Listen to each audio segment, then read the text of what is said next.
Telugu students ఇక్కడున్న అన్ని యూనివర్సిటీస్‌ని వదిలిపెట్టుకొని పంజాబ్‌లో ఉన్న గురుకాశీ యూనివర్సిటీకి వచ్చి ఎందుకు జాయిన్ అవ్వాలసలు?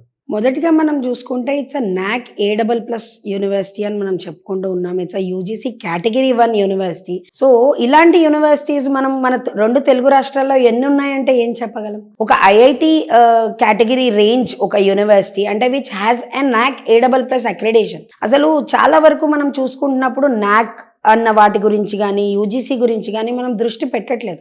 సో ఇలాంటి పర్మిషన్స్, అక్రిడేషన్స్, అక్యురసీ గురించి మనం ఎప్పుడైతే చూసుకుంటామో, అక్యురేట్గా ఇలాంటి పర్మిషన్స్ గురించి చూసుకుంటామో అప్పుడు దానికి అదే ఆన్సర్ అవుతుందన్నమాట. వై గురుకాశీ అన్నదానికి. నాకు A++ ఉంది, యూజీసీ రికగ్నైజ్డ్ ఉంది, ఇవన్నీ ఓకే. కాకపోతే NIRF రికగ్నైజ్డ్గా కానీ ఆ ర్యాంకింగ్స్ పరంగా కూడా గురుకాశీ లేకపోవడానికి గల రీజన్స్ ఏంటి? NIRF అనేది ఇట్స్ ర్యాంకింగ్ అండి. ఇప్పుడు ఎలా అయితే నాక్కి మనం ర్యాంకింగ్కి వెళ్ళామో NIRF అనేది ఇంకొక body. So it is not a compulsion body. ఇప్పుడు యూజీసీ ఎలాగైతే ఒక కంపల్సరీ బాడీయో యూజీసీ అప్రూవల్ అనేది ప్రతి ఒక్క యూనివర్సిటీకి కావాల్సిందే. నాక్ కానీ లేదా NIRF కానీ ఇట్ ఈస్ నాట్ కంపల్సరీ. మనం ఉండే స్టాండర్డ్, మనం మెయింటైన్ చేసే స్టాండర్డ్ని చూసుకుని వచ్చే ఒక అక్రిడేషన్స్ అనమాట ఇవన్నీ. సో మనం నాక్కి వెళ్ళాం, ఇంకొకరు NIRFకి వెళ్తారు. So it is not a compulsory activity that has to be done by a university. It is a regular, అంటే ఇంట్రెస్ట్ ఉన్న వాళ్ళు ఒక్కొక్క దానికి వెళ్తారు. ఇప్పుడు మనం చూసుకుంటుంటాం NIRF ర్యాంకింగ్ మాకు 100 ఉంది, 70 ఉంది. NIRF అనేది ఎక్స్క్లూజివ్గా ఏ ఫీల్డ్కి ఆ ఫీల్డ్లో వెళ్తుంటారు. అంటే ఇప్పుడు మేనేజ్మెంట్ ఉంది, మేనేజ్మెంట్ స్కూల్ వరకే NIRFకి వెళ్ళారనుకోండి. ఓవరాల్ యూనివర్సిటీ ర్యాంకింగ్ అనేది ఒకటి ఉంటుంది.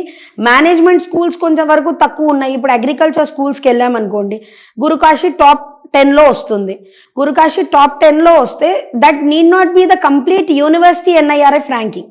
చాలామంది పేరెంట్స్ ఎక్కడ తప్పుడు ఆలోచనలో పడతారు లేదా డెసిషన్లో వెళ్తారు అని అంటే, సింపుల్గా NIRF చూసుకునేటప్పుడు ఎక్కడో చిన్నగా టర్మ్స్ అండ్ కండిషన్స్ అని రాస్తారు చూడండి, అలా చిన్నగా రాస్తారనమాట. It is NIRF ranking of management school అని చెప్పేసి, లేదా అగ్రికల్చరల్ స్కూల్ అని చెప్పేసి.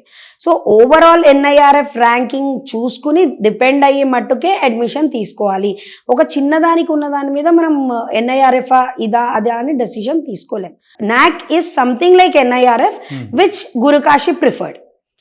అయితే NIRF అనేది కంపల్సరీ అక్రిడేషన్ కాదు. ఓకే. సో ఆ రకంగా చూసుకుంటే గురుకాశీకి అయితే నాక్ A++ ఉంది, యూజీసీ రికగ్నైజ్డ్గా ఎన్ని ఉన్నాయి. ఓకే.